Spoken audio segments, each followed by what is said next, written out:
اس میں چند چیزیں ہیں میں چاہتا ہوں میں آپ کے گوش گزار کروں، اور ہم دونوں کا ایک طالبانہ سفر ہے، اس میں سیکھتے سمجھتے ہیں، میں آپ سے سیکھوں گا آپ کے سوالات سے، اور اگر میری گزارشات معروضات میں اگر کوئی قابل توجہ پہلو ہے تو آپ اس کی روشنی میں دوبارہ غور و فکر کریں، بالکل ضرور۔ ممکن ہے جو تاثر آپ کا بنا ہے وہ اس سے مختلف ہو۔ پہلی چیز تو یہ ہے کہ زندگی میں ہم اور آپ جب بھی کبھی کہیں گفتگو کرتے ہیں نا تو اس کا ایک سیاق و سباق ہوتا ہے۔ جی اس سیاق و سباق سے ہٹا کر آپ اس شخصیت کو جو وہاں پر زیر بحث ہیں، ان کے کام کو، ان کی مساعی کو، سب کو ڈیمونائز کریں، ختم کریں، تو یہ حقیقت پسندی نہیں ہوتی۔ بالکل مجھ سے جب اس بارے میں گفتگو کی جاتی ہے کہ ہمارے معاشرے میں جو مذہبی انتہا پسندی ہے، اس کا سررشتہ یا محرک کیا ہے، ٹھیک تو دو طریقے ہوتے ہیں دنیا میں کسی بھی صورتحال کا جائزہ لینے کے لیے۔ ایک طریقہ یہ ہے کہ آپ ظاہری طور پہ چیزوں کو دیکھیں اور سطحیت کے ساتھ فیصلہ کر دیں کہ بھئی اس وقت یہ چند افراد ہیں، چند تنظیمیں ہیں، انہوں نے یہ اقدامات کیے ہیں، جی یہ انتہا پسندی کا باعث بنتے ہیں۔ بالکل انسانی عقل کا معاملہ یہ ہے کہ وہ ہمیشہ حقیقت کی تلاش کرتی ہے، اصل کی طرف لوٹتی ہے، اور وہ تضادات میں کبھی نہیں جیتی۔ میں نے زندگی میں اپنے استاد کی تعلیمات، ان کی ہدایات، ان کی فکر، ان کی صحبت میں یہ سیکھا ہے کہ ہمیشہ بنائے استدلال کو تلاش کرنا چاہیے کہ ٹھیک وہ محرک اول کیا ہے جس کے برگوبار آپ کو سماج میں نظر آتے ہیں۔ ٹھیک تو ہم سے جب بھی گفتگو ہوتی ہے مذہبی انتہا پسندی کے بارے میں، پاکستان کے اندر جس کے مظاہر ہمیں پے در پہ نظر آتے ہیں، کبھی توہین رسالت کے باب میں، جی کبھی افغانستان میں جہاد و قتال کے بالکل باب میں، کبھی اسرائیل کی مذمت اور غزہ کے باب میں، کبھی امریکہ کی نفرت کے باب میں، تو ہم یہ بتاتے ہیں کہ مسلمان ایک دینی فکر رکھتے ہیں۔ جی وہ دینی فکر آج کے کسی عالم نے پیدا نہیں کی۔ یہ ہم کیوں کہتے ہیں؟ یہ اس لیے کہتے ہیں کہ دیانتداری کا تقاضا علم کے طور پر یہ ہوتا ہے کہ جہاں سے وہ فکر اوریجنیٹ ہو رہی ہو اس کو وہاں پر لے کر جائیں۔ صحیح اچھا، اگر آپ یہ کام نہ کریں تو اس سے کیا فرق واقع ہوگا؟ اس سے فرق یہ واقع ہوگا کہ آپ کے ہاں انفرادی طور پر امراض پیدا ہوتے چلے جاتے ہیں۔ کسی اچھے بالکل طبیب کے پاس جائیں نا اور آپ اس کو کہیں کہ میرے کندھے میں درد ہے یا میری بائیں ٹانگ میں درد ہے، جی تو وہ صرف ٹانگ کا علاج نہیں کرتا، کندھے کا علاج نہیں کرتا، آپ کے سارے بلڈ ٹیسٹ کرواتا ہے۔ کیوں کرواتا ہے؟ اس لیے کہ وہ سررشتہ تلاش کرتا ہے کہ کیا اس کے دل میں کوئی مسئلہ ہے جس کی وجہ سے اس کے اثرات یہاں پہ ہو رہے ہیں۔ ٹھیک تو کوئی اچھا طبیب کبھی یہ کام نہیں کرتا۔ صحیح یہی معاملہ جو ہمارے ہاں کے معاشرتی مسائل ہیں ان میں ہوتا ہے۔ ہمیشہ یہ دیکھنا چاہیے، آپ کے ہاں غربت ہے اس وقت، آپ کے ملک میں بدامنی ہے، آپ جب اس کا تجزیہ کرتے ہیں تو محض کسی سڑک کے اوپر ہونے والے اسٹریٹ کرائم میں جو بندہ موجود ہے اس کا تجزیہ نہیں کرتے، معاشرے کا تجزیہ کرتے ہیں۔ جی کیا احوال ہیں، تعلیم کی کیا سطح ہے، غربت کا کیا عالم ہے، کس نہج پہ جہالت پہنچ چکی ہے، خطے کی کیا صورتحال ہے، حکومت اور ریاست کس قدر متحرک ہے، یہ سب چیزیں زیر بحث آتی ہیں۔ تو ہم لوگوں نے یہ جاننے کی کوشش کی ہے کہ مسلمانوں کے ہاں مختلف سطحوں پر، مختلف مراحل پر جو رویے سامنے آتے ہیں ان کی اصل بنائے استدلال کیا ہے۔ مثال کے طور پہ آپ ہمارے ہاں جو مسلح تحریکیں ہیں جی ان کا نقطہ نظر ان کی زبانی سمجھنے کی کوشش کریں تو وہ یہ بتائیں گے کہ زمین پر کفر، شرک اور ارتداد یہ خدا کے جرائم ہیں، جی اور ان جرائم کی سزا دینے کا حق اللہ انسانوں کے پاس ہے۔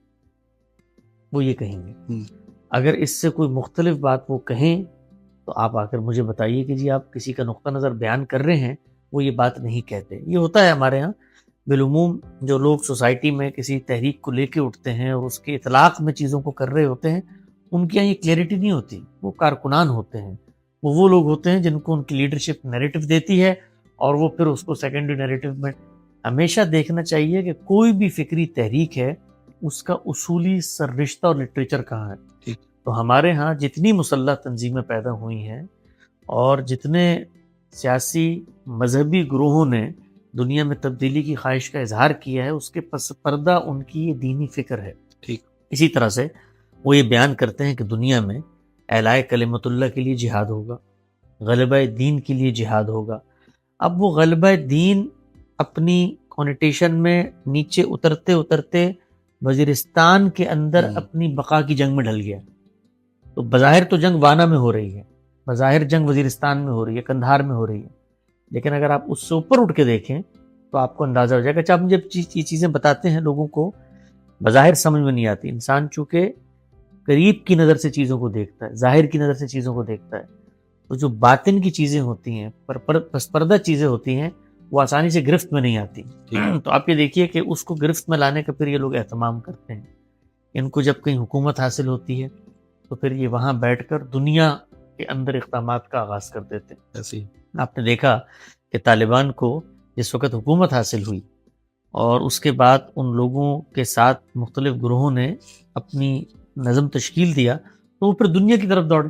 جی انہوں نے امریکہ پہ حملہ کیا، انہوں نے برطانیہ پہ حملہ کیا، مختلف جگہوں پہ انہوں نے لوگوں کو مارا. پھر اس وقت جب آپ ان کو روکتے ہیں تو پھر وہ جو ان کا اصولی نقطہ نظر ہے وہ آہستہ آہستہ سامنے آتا ہے. وہ کہتے ہیں خلافت اصل ہے، وہ کہتے ہیں جمہوریت کے اندر جو لوگ ووٹ دیتے ہیں وہ اصل میں کفر اور طاغوت کے نظام کے ساتھ ہیں. تو اس سے نیریٹو واضح ہونا شروع ہو جاتا ہے. اس بات کو اگر آپ پس منظر میں رکھیں تو جو میں نے بات کہی تھی، 2 باتیں میں نے کہی تھی. اعزاز سید صاحب کے آپ نے جس جیو کے پوڈ کاسٹ کا حوالہ دیا، پہلی بات میں نے کہی تھی کہ فکری اعتبار سے بریلوی دیوبندیوں سے کوئی مختلف نہیں ہے. جی ہمارے ہاں یہ جو مسلح جدوجہد میں لوگ آگے بڑھے ان میں زیادہ تر دیوبندی حضرات تھے، اس لیے کہ دیوبند کے اندر ایک بڑا مدرسہ قائم ہو گیا، اس نے پاکستان میں ہندوستان میں اپنے اثرات پیدا کیے، لوگ شامل ہوئے اور اس سے پھر طاقت ان کو حاصل ہوئی، اس طاقت کا ان کو اظہار کرنے کا موقع ملا. تو جو اصل فکر ہے اس میں نہ بریلوی مختلف ہے نہ دیوبندی مختلف ہے. دیوبندیوں کو یہ طاقت حاصل ہو گئی، جب تھوڑی سی طاقت حاصل ہوئی تو پھر سوسائٹی نے ان کو اوپر اٹھایا، ریاست نے ان کو استعمال کیا. آپ جانتے ہیں افغانستان کے جہاد میں، کشمیر کے جہاد میں، یہ وہ باتیں ہیں جو یعنی کوئی ڈھکی چھپی باتیں نہیں ہیں، تو ہر زبان زد عام باتیں ہیں. تو میں نے ان کو یہ بتانے کی کوشش کی کہ آپ اگر اس خوشگمانی میں ہیں، یہ دم درود کرنے والے مولوی حضرات ہیں اور ان کی عقیدت جو ہے وہ صوفیات سے اور ان سے زیادہ ہے، ان کو جب سیاسی قوت ملے گی اور جب ان کو موقع اور اقتدار ملے گا تو ان کی فکر بھی وہی ہے جو دیوبندی حضرات کی فکر. مطلب آپ نتائج کی بات کر رہے ہیں؟ نتائج تو حاصل ہوں گے جس وقت سیاسی طاقت حاصل ہوگی. جی لیکن جو اصل فکر ہے وہ تو ایک ہی ہے. یعنی آج تک کبھی کسی بریلوی عالم کی زبان سے آپ نے سنا ہو کہ قرآن مجید نے یہ جو کہا ہے کہ مثال کے طور پہ فقتلوا المشرکین حیث وجدتموہم خذوہ واحصروہ واقعدوا لہم کل مرصد، اس سے کیا مراد ہے؟ یہ رسالت پاک صلی اللہ علیہ وسلم کے زمانہ رسالت تک کے لیے خاص چیز تھی. آپ نے کسی بریلوی عالم سے سنا ہو کہ دنیا میں اہل کتاب کو حق حکومت حاصل ہے؟ آپ نے کسی بریلوی عالم سے سنا ہو کہ اعلاء کلمت اللہ کے لیے جہاد نہیں ہوگا، غلبہ دین کے لیے جہاد نہیں ہوگا، کفر، شرک اور ارتداد خدائی جرائم نہیں ہیں جن کی سزا اسلامی حکومت نہیں دے گی؟ جب اسلامی حکومت دے گی تو اقامت دین کرنا ہے، حکومت کرنا ہے. تو آپ نے یہ دیکھا کہ خود گزشتہ 1 دہائی میں جس وقت بریلویوں کو دوبارہ سے قوت حاصل ہوئی، سیاسی قوت ایک وہ ہوتی ہے جو سماج کی سطح پر ہوتی ہے، وہ کبھی مضر نہیں ہوتی، وہ فلسفے کی سطح پہ جاری رہتی ہے. جیسے ہی خارج میں کوئی امکان پیدا ہوتا ہے تو وہ فلسفہ جو سوسائٹی میں بکھرا ہوتا ہے وہ نکل کے سامنے آ جاتا ہے. تو ہمارے ہاں یہ جو تحریک پیدا ہوئی جس کا آپ نے نام لیا، ان کا نعرہ کیا تھا کہ تخت پر ہم نے اس دین کو لے کر آنا ہے. تو یہ وہی فکر تھی جو ہمارے ہاں ٹریڈیشنل فکر ہے، اقامت دین، نفاذ شریعت اور خلافت کا احیاء، اور اس کے اندر راسخ العقیدہ مذہبی ارباب حل و عقد کی حکومت جن کے ذریعے سے انہوں نے فیصلے کرنے. اور پھر وہ یہ کہتے تھے کہ پھر یہاں تک ہم نے نہیں رکنا، ہم نے تو دنیا میں بڑھنا ہے. وہ اقبال کے شعر بھی پڑھتے تھے اور آپ کو بتاتے تھے کہ کیا تم لوگوں نے لکیریں کھینچ کے بات کرنی شروع کر دی ہے، تو امت مسلمہ ہے اس سے آگے بڑھ کے عالمی سطح پر خلافت کا احیاء ہے. تو میں نے یہ بتانے کی کوشش کی کہ جن طبقات کو آپ بہت بے ضرر طبقات سمجھتے ہیں، ان کو جب سیاسی قوت حاصل ہوتی ہے تو جو اصل فکر جو انہوں نے پڑھی پڑھائی ہے وہ لوٹ کے آ جاتی ہے. یہ پہلی چیز ہے. دوسری چیز اس میں یہ ہے کہ ہر دینی فکر کی ایک تہذیبی روایت بنتی ہے. مثلا دیوبندیوں کی ایک تہذیبی روایت بنی، اس میں مدارس انہوں نے پیدا کیے، اہل علم علماء پیدا کیے، لیکن اس کے ساتھ ساتھ سیاسی قوت کو یکجا کرنے کے لیے جہادی تحریکیں بھی اٹھائیں. اس کا ایک بیگیج ہوتا ہے جو تحریکیں لے کے چل رہی ہوتی ہیں، نسلیں لے کر چل رہی ہوتی ہیں. ہمارے ہاں آپ دیکھیے گا کہ دنیا میں ہمیشہ آپ محض فلسفے سے متاثر نہیں ہوتے، شخصیت سے متاثر ہوتا ہے. پہلا مرحلہ یہ ہوتا ہے اور اس شخصیت سے تعلق پیدا ہوتا ہے، اس کے بعد اس کا فلسفہ آپ کے ہاں دل میں گھر کرتا ہے. تو بریلوی نقطہ نظر میں جو میں نے دوسری بات کی طرف توجہ دلائی تھی، ان کو جو سب سے بڑی شخصیت ہیں جو اس مکتبہ فکر کو پیدا کرنے والی ہیں وہ اعلیٰ حضرت ہیں. اچھا، جس وقت ہم یہ کسی شخصیت کو زیر بحث لاتے ہیں تو اس کا ہرگز یہ مطلب نہیں ہوتا کہ وہ شخص کوئی تخریبی آدمی تھا، وہ شخص کوئی دہشت گرد آدمی تھا، بالکل وہ شخص کوئی شرپسند آدمی تھا. وہ بہت بڑے عالم تھے. آپ ان کی کتابیں دیکھیں، مجھے کچھ موقع ملا ان کے فتاوی دیکھنے کا، کچھ ان کا لٹریچر دیکھنے کا، کچھ ان کے جو ادبی پہلو ہیں ان کو دیکھنے کا. شاعری بے مثل ہے. وہ ایک باکمال عالم ہے، اور ہماری جو قدیم علوم ہے ان پر ان کی مہارت، ملکہ، قدرت دسترس ہے. ہندوستان کے چند نمایاں لوگوں میں ان کا شمار ہوتا ہے. جس وقت کسی شخص کی فکر زیر بحث آتی ہے تو اس سے اس کی جو اوور آل کنٹریبیوشن ہے اس پہ کوئی اثر نہیں پڑتا. ٹھیک. نہ ہم معاشرے کو ان سے متواحش کرنا چاہتے ہیں. احمد رضا خان بریلوی میرے عالم ہیں، میری ملت کے عالم ہیں، بالکل ایسے اشرف علی تھانوی ہماری ملت کے عالم ہیں. آپ نے کبھی نہیں دیکھا ہوگا کہ مولانا اشرف علی تھانوی کی بے شمار چیزوں سے اختلاف کے باوجود ہماری زبان پر کبھی کوئی ان کے لیے بے ادبی کا کلمہ آیا ہو. یہاں تک کہ ہمارے دوست انجینئر محمد علی مرزا صاحب نے جب ان کی بعض اطلاقی چیزوں کو اٹھا کر تنقید کی تو ہمارے استاد مکرم جناب جاوید احمد غامدی صاحب نے جس چیز کی طرف سب سے پہلے توجہ دلائی وہ یہ تھا کہ جس شخصیت کے بارے میں آپ زبان کھول رہے ہیں ان کی اوور آل فکر اور کنٹریبیوشن کو دیکھیں. اس کے سامنے ہمارا سر عقیدتوں سے جھک جاتا ہے. یہی معاملہ احمد رضا خان بریلوی کے بارے میں ان کے ساتھ وہی عزت اور تکریم کی اپنے دل میں احساس رکھتا ہوں جو میرے نزدیک غامدی صاحب کے لیے میرے دل میں ہے، اصلاحی صاحب کے لیے ہیں. اس سے کوئی فرق نہیں پڑتا. اب دیکھیے، مثال کے طور پر ہم یہ کہتے ہیں کہ موجودہ دور میں جو سیاسی اسلام کی تعبیر ہے اس کی بنا مولانا سید ابو الاعلی مودودی نے رکھی، ٹھیک ہے نا. اور وہ مولود فساد ہے اس چیز کا جو کچھ آپ کو معاشرے میں نظر آتا ہے، عرب ملکوں میں نظر آتا ہے. اس نظریے کی بنیاد پر انسپریشن لے کے دنیا بھر کی مسلح تحریکیں اٹھی. یہاں تک کہ وہ دیوبندی جو بظاہر ان کو اپنے حلقے کا نہیں سمجھتے تھے، انڈائریکٹ ایسی انسپریشن لیے کہ جو زبان، جو یونرا جس میں مولانا گفتگو کرتے تھے وہ ہماری روایتی تعبیر نے اٹھا لیا، ہر ایک نے اٹھا لیا. اور اس کے اثرات آپ کو نظر آئے، دنیا کے امن و امان میں نظر آئے، مغرب کے ساتھ ہمارے تعلقات میں نظر آئے. لیکن اس کے باوجود کیا مولانا مودودی کی دینی فکر کے بارے میں میں کہوں کہ یہ تو ایک کوئی نعوذ باللہ شرپسند آدمی تھا؟ ایسا نہیں ہوتا. افکار اپنی پیوٹ فارم میں پیدا ہوتے ہیں.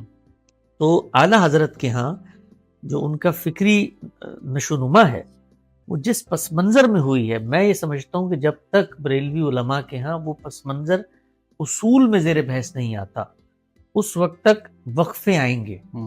لیکن جیسے ہی آپ کو سیاسی قوت حاصل ہوگی، میں تو جو بات کر رہا ہوں وہ تجربے کی مشاہدے اور شہادت پر مبنی ہے. یعنی مجھے اگر آپ نے بریلویت کی تاریخ میں آپ کس طرح تجربے مشاہدے کی بات کرتے ہیں؟ اس طرح تجربے مشاہدے کی بات کرتا ہوں کہ بریلویت کی تاریخ میں 3 ہی بڑے آدمی پیدا ہوئے ہیں. جب میں کہتا ہوں بڑا آدمی تو اس سے ہرگز ہی مراد نہیں ہوتی کہ اس نے بہت تفسیریں لکھی ہوں اور اس کا بہت گہرا علمی فکری پس منظر ہو، یا مثال کے طور پر وہ اعلیٰ حضرت ہی کے نقش قدم پر کوئی 1200 اس نے کتابیں لکھی ہوں. یہ نہیں ہوتا. اصل چیز یہ ہوتی ہے کہ سوسائٹی میں کس شخص کو عصبیت حاصل ہے، اس پس منظر میں بڑا آدمی میں کہہ رہا ہوتا. ٹھیک ہے. یا تحسین یا تنقید پیش نظر نہیں ہے، جو ان حلقوں کو سنبھالتا ہے، جو اس اصل نقطہ نظر کو سوسائٹی میں لے کر اترتا ہے، جس کے گرد عصبیت یکجا ہوتی ہے. تو پہلے نمبر پہ مجھے لگتا ہے بہت سارے سینکڑوں بریلوی علماء ہیں، سیاست میں بھی آئے، انہوں نے کام بھی کیا، عبدالستار نیازی بھی ہیں، اور بھی اتنے بے شمار لوگ ہیں، نورانی صاحب بھی ہیں، سب لوگ ہیں. لیکن ایسے لوگ کہ جنہوں نے بریلوی ملت کی نمائندگی کا شرف حاصل کیا، ٹھیک ہے نا، کسی نہ کسی درجے میں. اور یہ ایک دن میں حاصل نہیں ہوتا، اس کے لیے آپ کو شخصی صلاحیت چاہیے ہوتی ہے، لیڈرشپ کی کوالٹی چاہیے ہوتی ہے. تو میں نے ذکر کیا تھا کہ اس میں پہلے مولانا احمد رضا خان بریلوی، اور میری طالب علمہ رائے ہے، میں وہی اعلام پہ بات نہیں کر رہا، تجزیہ تحلیل پہ بات کروں. دوسرے جناب ڈاکٹر طاہر القادری صاحب میں ہزاروں چیزوں میں اختلاف کے باوجود نہ ان کی فکر سے، ان کے فلسفے سے، ان کے اطلاقات سے ہر ایک کو، خود بریلویوں کو اختلاف کرتے ہیں بہت بڑے پیمانے پہ. اور تیسرے آدمی میرے خیال سے الیاس قادری صاحب ہیں، اور چوتھے آدمی خادم حسین رضوی صاحب ہیں. یہ 4 لوگ ہیں جن کو آپ سب کہاں پہ بیٹھتے ہیں. علم کی پس منظر کے آدمی، علماء بہت پیدا ہوتے ہیں، لیکن وہ لوگ جو عوام کو موٹیویٹ کرتے ہیں، عوام الناس کے اندر ایک ہلچل پیدا کرتے ہیں، جن کے یہاں ایک عصبیت ہوتی ہے، وہ تو خالص ایک علم کے آدمی ہیں. مفتی ہیں، ان کی بھی بڑی عزت ہے، میں خود بھی ان سے ملا ہوں، میرے سب لوگوں سے سماجی سطح پر اختلافات کے باوجود تعلقات بھی ہیں. اور بھی لوگ ہوں گے، آپ اس فہرست میں اگر ان کو بھی شامل کرنا چاہتے تو مجھے کوئی تردد نہیں ہے، 10 لوگوں کو اور شامل کر لیں. تو یہ لوگ ہیں. تو ان میں سے جو ابھی حال میں ایک شخصیت پیدا ہوئی ہیں، ان کا فکر اور فلسفے کی انسپریشن آپ کو یاد ہوگا نا کسی جگہ پر وہ بیٹھے ہوئے تھے. تو ہمیں اصل میں ہوتا کیا ہے کہ ہم لوگ نئی نسل ہیں جو 90 کے بعد پیدا ہوئی, سوشل میڈیا کا ہم نے دور دیکھا, تو ہمارے لیے یہ بدلتی ہوئی دنیا بھی بڑی نئی ہے کہ اس میں جنگیں بھی ہوتی ہیں اور اس طریقے سے حدود کی بھی خلاف ورزی کرتے ہیں اور طیارے بھی آ جاتے ہیں. بالکل نئی چیز ہے نا, کیونکہ ہم نے جو دنیا دیکھی تھی وہ سوشل سائنسز کی ریفارمیشن, اقوام متحدہ, اور اس کے بعد کہ بھئی یہ ہماری ٹیریٹریز ہیں. تو دنیا نے بتایا بھی طاقت کی ٹیریٹری ہوتی ہے, اصل کچھ نہیں ہوتا. تو آپ نے دیکھا ہوگا کہ خادم حسین رضوی صاحب سے کسی جگہ پر یہ پوچھا گیا اذان ہو رہی ہے تو آپ گفتگو بند کر دیں. انہوں نے ایک تعبیر اختیار کی, انہوں نے کہا کن کی اذان ہو رہی ہے, اور اس کے بعد انہوں نے اپنی گفتگو جاری رکھی, وہ جو ان کا خاص اسٹائل تھا. تو اب لوگوں کے لیے بڑی اجنبیت کا باعث, اس میں تردید آئی تھی ان کی طرف, ممکن آئی ہو, لوگوں کے لیے بڑی اجنبیت کا باعث تھا. اب اس کو بھی اصول میں دیکھیں تو تردید کرنے کی کوئی ضرورت نہیں ہے, اس لیے کہ بریلوی حضرات جو کچھ وہابیوں کے بارے میں, جو کچھ دیوبندیوں کے بارے میں نقطہ نظر, یہ سیاسی تردیدیں ہوتی ہیں. اسی کو سمجھنے کی ضرورت ہے. یہ جس وقت آپ کسی قومی نشریاتی رابطے پہ آ جاتے ہیں نا, تو پھر اس طرح کی مصلحت پسندی بھی پیدا ہوتی ہے. وہ ہمارے مذہبی جماعتوں میں پیدا ہوئی. یعنی آپ یہ دیکھیے کہ ہمارے یہاں اس وقت دیوبند کی نمائندہ مذہبی جماعت کون سی ہے؟ جمعیت علماء اسلام, ٹھیک ہے نا, اور وہ جمہوری روایت کا حصہ ہے, الیکشن لڑتی ہے, سب کرتی ہے. کبھی جائیے اس کی ویب سائٹ پہ اس کا اصل دستور و منشور نکال کے پڑھیں, وہ آپ کو بتائیں گے کہ یہ ایک مرحلہ ہے, ایک سیڑھی کا اسٹیپ ہے جس پہ پیر رکھ کر ہم اصل اہداف کی طرف جائیں گے. یہ اعلیٰ ہے, یہ اعلیٰ ہے, اور اس پر نہیں رکنا ہم نے, اس کو تو ہم نے اپنایا ہوا ہے. اس کے بعد ہم نے آگے بڑھنا ہے. وہ آگے بڑھنے کا عمل کیا ہے؟ وہ آگے بڑھنے کا عمل تو وہی ہے. تو اب آپ مولانا فضل الرحمان کے کسی سیاسی بیان کو اٹھا کر مجھے کہیں کہ وہ تو کہتے ہیں جی ہم تو مثال کے طور پہ ان سب چیزوں پہ یقین رکھتے ہیں, اور ہمارے یہاں تو اصل سوال یہ ہوگا کہ وہ جو دستور ہے, بنا استدلال, وہ جو جس میں آپ جس ہدف کو آپ نے, مجھے یاد ہے ایک زمانے میں جو کہ میں اسلام آباد میں رہتا تھا تو بڑا رب جب تھا, یہ مذہبی سیاسی جو علماء ہیں, دوستیاں ہیں, ابھی بھی ہیں تعلقات. تو ایک مولوی صاحب, ایک ہم مجلس میں بیٹھے تھے, وہ آئے اور انہوں نے بڑے مذہبی سیاستدان کو کہا کہ بھئی آپ اسمبلی میں آگے ہیں تو اب آپ جو ہے وہ صوبہ سرحد کے اندر یہ جو بسوں کے اندر ٹیپ ریکارڈر ہیں ان پر پابندی لگائیں. ٹھیک ہے, اور وہ جو سارے وعدے ہیں جو ہماری کتابوں میں لکھے ہوئے ہیں ان سب کو آپ زمین پر لے کر آئیں. یہاں تک انہوں نے کہا, بڑا مزاحیہ ایسی بات تھی, ہم بہت ہنسے, یہ جو غلام لونڈیوں والا سلسلہ ہے یہ کب شروع ہوگا تاکہ اس میں بھی ملت کے لیے کوئی آسانی پیدا ہو. تو ان کو سمجھاتے ہوئے سیاسی زعیم نے یہ کہا کہ دیکھو یہ وقت غلبہ دین کا نہیں ہے, بقائے دین کا. تو اس وقت ہمیں اپنے دین کی بقا کرنی. انہوں نے اس کی نفی نہیں کی کہ جو کچھ آپ مطالبات کر رہے ہیں یہ پورے نہیں کرنے ہم نے, یہ وقت آنے پہ یہ بھی پورے ہوں گے. اعلیٰ حضرت کی جو فکر ہے, میرا جواب ذرا طویل ہو گیا تاکہ میں اپنا نقطہ نظر واضح کر سکوں. اعلیٰ حضرت کی جو فکر ہے, مجھ سے 2 دن پہلے بھی ایک بڑے ہمارے دوست ہیں, علمی پس منظر رکھنے والے, بریلوی نقطہ نظر کے عالم ہیں, ان سے تبادلہ خیال ہو رہا تھا. انہوں نے کہا آپ نے یہ بات کی کہ اعلیٰ حضرت کی اس فکر کو سامنے رکھ کے معاشرہ امن پسندی کی طرف آگے نہیں بڑھ سکتا. تو یہ تو بڑا ہی چھوٹا سا ایک اطلاقی مسئلہ تھا جو ان کے یہاں پیدا ہوا علماء دیوبند کی عبارات پر, اور اس پر انہوں نے فتویٰ دیا. تو میں نے ان سے پھر باقاعدہ تجزیاتی گفتگو کی. میں نے کہا آئیے ہم مطالعہ کرتے ہیں ان چیزوں کا جس پر انہوں نے فتویٰ دے کر ان کی تکفیر کی ہے. وہ کیا محض یہ بات ہے کہ کوئی ایک عبارت سامنے آ گئی اور اس پہ کسی عالم کو تردد ہوا اور اس پہ انہوں نے کہا بھی میں تمہاری تکفیر کرتا ہوں؟ ایسا نہیں ہوا.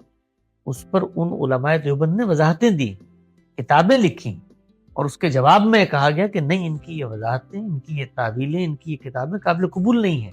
کیوں قابل قبول نہیں؟ اس لیے کہ جس وقت آپ ارشاد مآب صلی اللہ علیہ وسلم کا ایک تصور اپنے ذہن میں بنا لیتے ہیں اور اس تصور سے مختلف اگر کوئی بات آپ کو نظر آتی ہے تو آپ اس کو منہاج کے اختلاف پر معمور نہیں کرتے.